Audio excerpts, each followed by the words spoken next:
moving that jab up and down. And then when you go downstairs, take that downstairs, come up with the left hook. It's gonna be open, because it's gonna fall down into it. Anytime you jab down low, just keep trying to come over the top. Or like you could say, hey, you know what? I can't beat that Mayweather style. I was too young, but look, I did it now against Crawford. I forget Mayweather a long time ago. This is different for me, you know? I lost that day and that's it. I learned a lot. So who do you like in Canelo versus Crawford? Well, I'm a giant Crawford fan because I think he's the best switch hitter since Marvin Hagler. I also think Canelo is slowing down, and Canelo is more of a one-punch fighter now than the combination fighter he was when he was young. Canelo's reaction is immediate and intense when he finds out Terence Crawford sparred with Floyd Mayweather during camp. In that moment, something shifts. This isn't just a fight anymore, it's personal.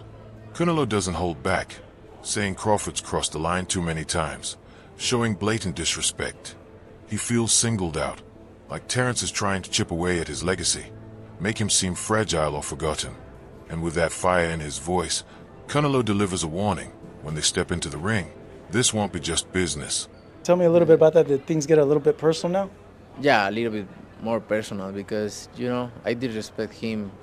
I don't respect him anymore because he say, I'm not gonna do what they want me to do and this and that. And then he tried to, maybe Turki Alashi told him, hey, you need to do something because you seem so nervous in Riyadh. So and he tried to like walk me back, and that's why I pushed him. And you know, I guess, hey, don't fuck with me. Terence Crawford isn't sugarcoating anything. He's made it crystal clear. Canelo Alvarez's resume just doesn't impress him the way it does others. In Crawford's eyes, those so-called elite names on Canelo's record, they were already on the decline by the time they stepped into the ring with him.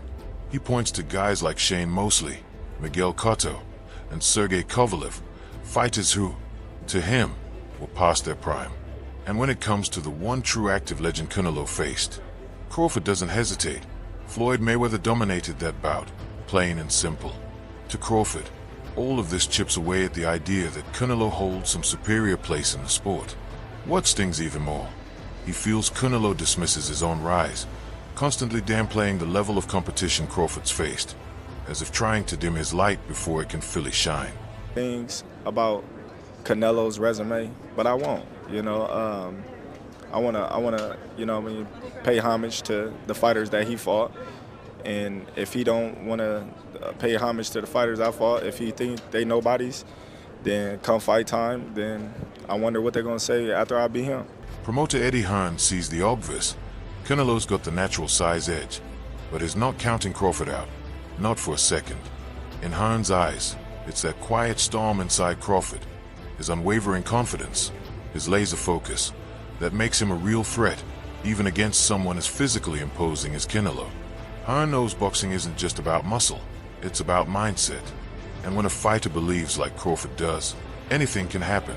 He talks about the discipline, the fire, the way Crawford approaches every second with purpose, and that's where the upset could come.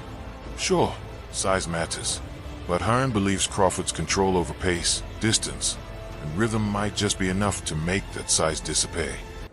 Not for him, like not against him, sorry, for him. Like he's so, I think he has no doubt that he beats Canelo Alvarez. Of course. I really like Terence Crawford. I think he's a great fighter, but I have to say, like, tell me his major significant wins. Well, obviously Errol Spence. Yeah, but come on. No, but he beat a guy who was in the top 5 pound for pound, and he destroyed him. That's really never happened. No, I agree. In history I agree. I mean, boxing. look, he was coming off, you know, some eye problems, but nobody was saying that when he was beating But we give him that Haney credit. and Ugas. Tell me more. I'm just saying. I don't know, but that's a big win. No, but, now, okay. Keep going. Your guy from the UK, who we stopped him, what, in the 5th round, was it? Kell Brook. Finished by then. Yeah, go on, keep going. Okay, he stopped somebody that nobody's ever really can hurt. Well, Sean Porter. I mean, yeah, but that was about 8 years before, and Errol Spence. That wasn't. What do you mean? Yeah, when he beat before? Sean Porter. No, that was in 2023. Who? Terence Crawford beat Sean Porter. No, I'm talking about Kell Brook against Sean Paul. No, I was talking about Bud. I'm not talking about that. Yeah. But he stopped him. Nobody's ever able to really hurt Sean. By the way, I'm not disagreeing with you. I'm just that was a great win. Is like an open and he didn't have a lot of names at 140, but Postal and all those guys, those are good fighters. They weren't big names. Just like Bam, he doesn't have the great. He doesn't have a whole lot of great names. Just like Strada. In a way, he does have two great fights. By the way, he's one of my favorite doesn't fighters. have a bunch of. John Ryder, a man who's gone toe-to-toe with Canelo, speaks from experience when he talks about the challenge of facing the Mexican powerhouse. He doesn't mince words. Canelo's sheer physical presence is a lot to handle, and for Crawford, moving up in weight won't be a walk in the park. Still, Ryder sees something rare in Crawford. He believes that if anyone has both the mindset and the tools to rise to this moment, it's him. What stands out most to Ryder is Crawford's adaptability, his ability to adjust on the fly, to read a fight like a chessboard, and in his view, that kind of technical brilliance might just be enough to close the gap in size and strength. Can he go up 2 divisions? A lot of people in his camp believe that he's even going to stop him, but yeah, what's your thoughts? If there's any man that could do it, it would be Terence Crawford, but I just think the sheer size of Canelo is going to be too much on the line. But do you think size will be too much? I mean, you were in there with Canelo, you landed good shots and he took them, right? Yeah, I mean, listen, Terence Crawford is an exceptional talent, but I think the size will be the factor on the night and it'd just be too big, too strong. Terence Crawford isn't rushing into this. He's been carefully crafting a plan, step by step. In his mind, there are 2 clear paths to beating Canelo. One is to bring the heat, pressure him non-stop, throw off his rhythm, and bury him under a storm of punches. The other is more cerebral, channeling the Mayweather blueprint with slick defense, sharp counters, and smooth footwork. Crawford knows he doesn't have the same size Mayweather carried in his prime, but is betting on his own timing and speed. He sees himself as a blend, a fighter who can switch gears, adapt on the fly, and fuse aggression with strategy. That ability to shift styles, that just might be the secret to cracking the Canelo code. It's 2 things that you can do with somebody bigger and stronger. You know, you can either try to push them back, you know, because 9 times out of 10, a strong fighter not used to going back, you know, so it kind of fucks them up in the head, you know. Yeah. Or you can just box them because some of them just slower than others because they got flat feet, and they just looking to load up on certain shots. Now, Crawford's definitely right here. There's 2 ways to beat a pressure fighter like Canelo. Either you put the pressure back on him, which is where guys like Triple G and Bivol had success, or you use your superior skills and footwork on the outside, which is how Floyd Mayweather won. Now, Crawford, he can't use the pressure approach because he's not as physically dominant as guys like Golovkin or Bivol. You know, Bud is a welterweight or junior middleweight jumping up. He doesn't have the size to push Canelo back. Now, the outside boxing approach, that is definitely Crawford's best chance against Canelo. You know, he is right. Canelo does struggle to cut off the ring at times. We saw that in the Skull fight. And he does load up on single shots now. But at the same time, Crawford is not the same pure boxer that Floyd Mayweather was. You know, Mayweather rarely got hit in that shell. And his form of countering, you know, a pull counter, for example, was, I'm not going to get touched and then I'll make you pay. Whereas Crawford's style of counterpunching is different. Bud will take one to throw 2 or 3 back. And he can't do that against Canelo because of the size and power difference. If Bud takes a clean right hand to throw back an uppercut or a hook, he's either going to get dropped or he's going to end up on his bike like Jermell Charlo. So while I do agree Crawford does have the superior skill set in this fight, but because he doesn't have the size to push Canelo back, or the defense of someone like Mayweather stay perfect for 12 rounds on the outside, I do think Canelo's size and power will make the difference in this fight. And that's why I like Canelo to win. Joe Rogan's view on the matchup taps into a feeling that's quietly spreading through the fight world. He acknowledges Canelo's greatness, no doubt, but also notes what many have started to see: a dip in his speed, a fade in stamina. At the same time, Crawford is only getting sharper, carving through weight classes with precision and poise. To Rogan, the stars might be aligning for Crawford, who's hitting his absolute peak right now. He points to Crawford's pound-for-pound dominance and suggests this fight isn't as one-sided as some might think. In Rogan's eyes, it's not just a clash of names. It's a real, razor-close battle waiting to unfold. Canelo versus Crawford. Well, I'm a giant Crawford fan because I think he's the best switch hitter since Marvin Hagler. I also think Canelo is slowing down, and Canelo is more of a one-punch fighter now than the combination fighter he was when he was younger. Do you think Terence Crawford can beat Canelo Alvarez? Yeah, I think he can win. Okay. I don't know if he's going to win, but I think he can win. He's going to have to box a brilliant fight. If Ray Leonard could beat Marvelous Marvin Hagler, then Terence Crawford can beat Canelo Alvarez. Why do you say that? Same equation. Get in, get out. Get in, get out. Yeah. Over and over and over. He's got to figure the angles and the approaches that will allow him to step in, land to the body, or occasionally upstairs, and then... Jim Lampley, the iconic voice of boxing, looks at this fight through a wider lens, one shaped by history, pride, and legacy. To him, this isn't just about weight classes or reach. It's about two warriors on a collision course, driven by something deeper. Yes, the size gap is real, but Lampley sees past the physical. What stands out to him is the fire inside both men, the relentless hunger to stand alone at the top, and the absolute refusal to ever step away from a challenge. In his eyes, that's what truly defines them. Is going to fight Canelo because even if I have some doubts and misgivings about the size matchup, it is two action fighters who like to fight aggressively at times, not all the times, going against each other, and we'll see who can open the other person's tuna can, so to speak. Max Kellerman doesn't hold back. He's ready to name Terence Crawford the undisputed king of boxing's pound-for-pound throne. He tips his hat to Canelo's past greatness, but in Kellerman's eyes, those prime days are fading in the rearview mirror. What grabs his attention now is Crawford's brilliance in the ring. Flawless performances, total dominance, no matter the size of the man across from him. And while Crawford's star keeps rising, Kellerman notes that Canelo has shown cracks lately, struggling against Mitra Bivol, even looking vulnerable against John Ryder. For him, the torch has already been passed. You know who's the best pound-for-pound fighter in the world?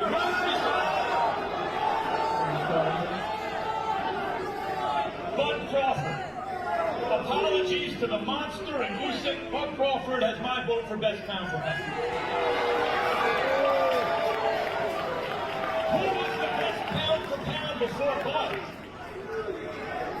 Canelo Alvarez, universally recognized that way. But it's not just these two guys, the last two best pound-for-pound fighters in the world. Teddy Atlas brings his trademark depth to the conversation, offering more than just hype. He offers perspective.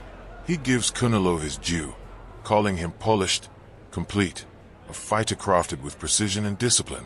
But when Atlas turns to Terence Crawford, the tone shifts. He calls him special, a word he saves for only the rarest of fighters. To Atlas, Crawford's not just skilled, he's instinctive, brilliant in real time, the kind of athlete who sees the fight unfolding before it happens. He talks about Crawford's poise, his ability to adjust mid-round, and that cold, calculated finishing touch. Canelo is great, no question, but in Atlas's view, Crawford might belong to that elite class where only the sport's rarest gems live. Maybe he's a little overrated. Terence Crawford versus Canelo Alvarez at 168 pounds. Canelo's really good, really good. But I think Crawford is special. I know he hasn't fought the resume everyone wants, but you have that or you don't have that ingredient. And I think he has it. Canelo's really good. He's tremendous. But could he be a tiny bit overrated? The greatness is within Crawford. It's in his desire, it's in his mind, it's in his makeup, where he came from. I know he's moving up in weight class, can he carry it? But those intangibles, I believe that he has them.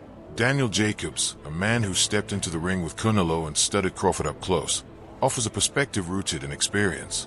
He acknowledges that both fighters are quick, but says Crawford's speed hits different. It's sudden, explosive, and hard to read. What really stands out to Jacobs is Crawford's ability to switch stances effortlessly, throwing punches from awkward, almost impossible angles. That unpredictability, he says, could be the X factor Canelo doesn't see coming. After breaking down both fighters' strengths, Jacobs doesn't shy away from a pick. If he had to choose, he leans toward Crawford, citing his timing, razor-sharp precision, and unmatched ring IQ. Sparring, but I had at least over 15 years of knowing him, amateur, professional. I've seen where he started. I've seen how he's gotten better over time, but I also just know what resides in him. He's a dog, he's a beast, and he's out to prove something too. So I'm excited about this fight. Canelo obviously is self-explanatory. There's really no need to go down the rabbit hole when it comes to him. But I do see this being as a 50-50 fight. But if I was a betting man, I would bet on Crawford. But also too, you can't count Canelo out. I mean, would go in, I'm assuming, as the favorite, which is rightfully so. A lot of people say that version that you fought was probably the best, Canelo Alvarez. And since then, obviously, naturally, he's slightly declined. Yeah. Do you see this decline that people talk about? Well, I can see in increments because Canelo, which I've always said is an amazing, legendary fighter, but he fights in spurts. So sometimes it takes for the opponent to actually initialize him giving the best.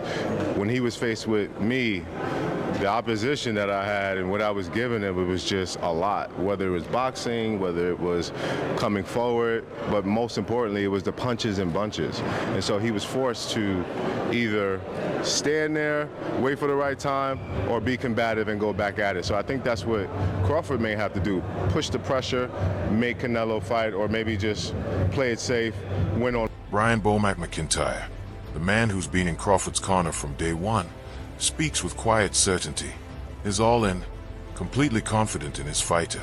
For Bomac, time isn't pressure, it's power. The longer they prepare, the sharper Crawford gets, not just in body, but in mind and spirit. He reveals that nothing's been left to chance. Every meal, every round, every moment in the gym has been built with one purpose, beating Canelo. From nutrition to conditioning, film study to fine-tuned strategy, it's all been laser-focused. This isn't just training, it's a mission.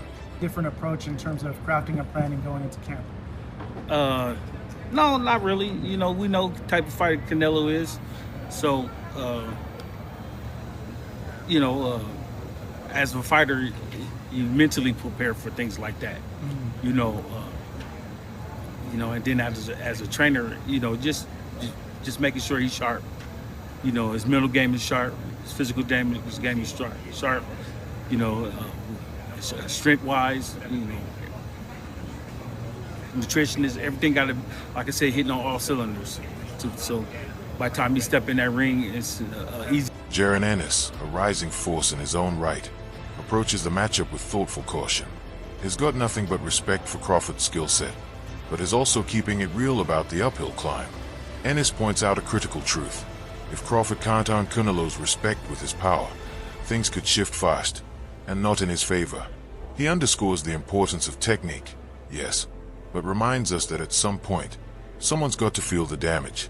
And for a naturally smaller fighter like Crawford, landing that kind of impact might be the toughest challenge of all. I think you gotta lean more towards Canelo, because like I said before, he been pitting big guys out and down, and Canelo not even really a 68-pounder. He probably really should be at 60, maybe.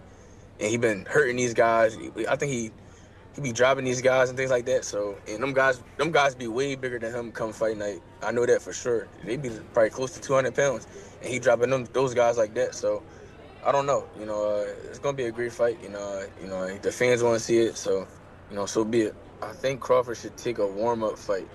At like 60, or like at least at 60, just to get his body, the feeling of somebody a little bit bigger, and things like that.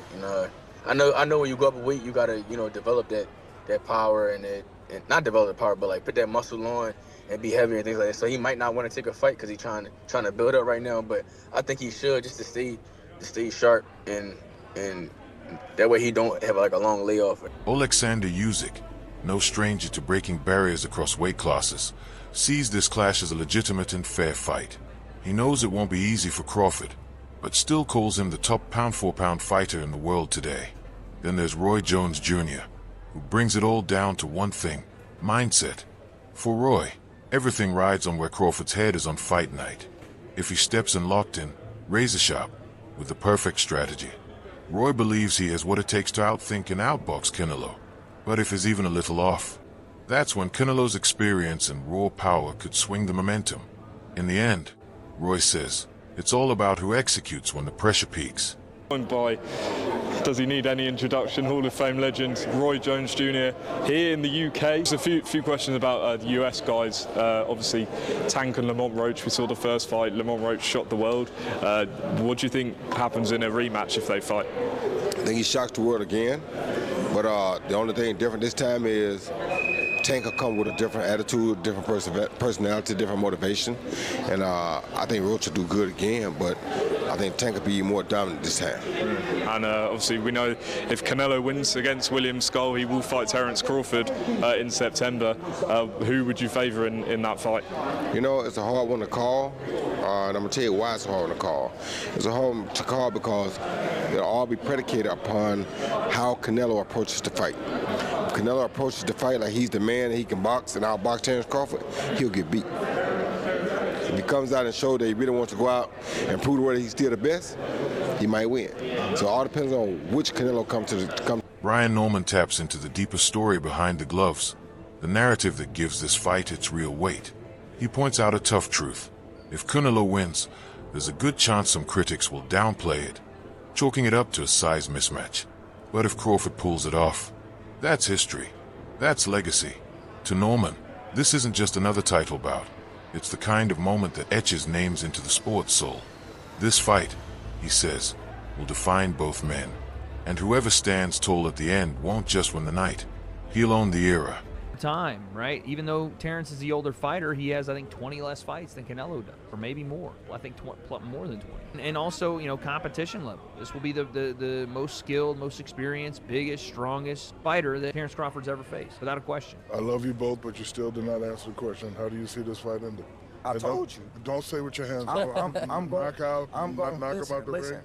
listen. Shaq's trying to get that one-liner. He's trying to get that go viral moment from Bud, but he's just not that guy, right? And I think he's what he's about to say is like he's not going to go in there and be like, I'm going to knock him out. I'm going to do it in the first round. And plus, I wouldn't want to hear that, right? As much as that sounds nice as a soundbite, I wouldn't want to hear that because I don't think he believes that. And I don't believe that. I want to hear what Bud actually believes, which is, yeah, that he'll win, but not like this mystic Mac, let me predict the round, here's why, unless he truly believes that, and I don't think Bud does. I think he believes he'll get it done by any means necessary, whether that's, let's say, he was able to knock Canelo out or he gets it done by decision, doesn't really matter, because a fight is a fight at the end of the day, and all he needs to do is win. Always in my mind doesn't exist a loss, you know. I train, I put my best, I dedicate myself to this sport, and I'm just... Many still see Canelo as the unstoppable force he once was in his prime. But time moves, and so does the sport. And now, with Crawford poking holes in the story told around Canelo's resume, fans are starting to question the legacy they once took for granted. What did those past wins really mean? Were they as defining as we believed? This fight might not just crown a winner. It could rewrite how we remember Canelo entirely. Canelo said about Terence Crawford's resume already and how he has no elite fighters on his resume, and say what you want about that, you know, agree to disagree or whatever. What do you guys think of Crawford saying this about Canelo? Canelo fought great champions, but most were past their prime, but when they weren't, you saw what happened. Lara, Mayweather, and Bivol. Obviously Mayweather was past his prime already, I'd say, but he's right. I rewatched the Lara fight, and you know, that Cuban style is just tricky to deal with, and you know, a lot of people would say that Lara won that fight, and then Bivol, it was, I mean, I don't need to convince you about that. That fight was a clear-cut victory for Bivol, and it just showed that Canelo isn't this unbeatable person. You know, with the right set of skills, you can beat him. And I don't know, what do you guys think? Has Terence Crawford fought any elite boxers? You could say, you know, Errol Spence, but then, you know, after the whole... That's a wrap for today's video. Stick around, there's more coming. Until next time, stay locked in.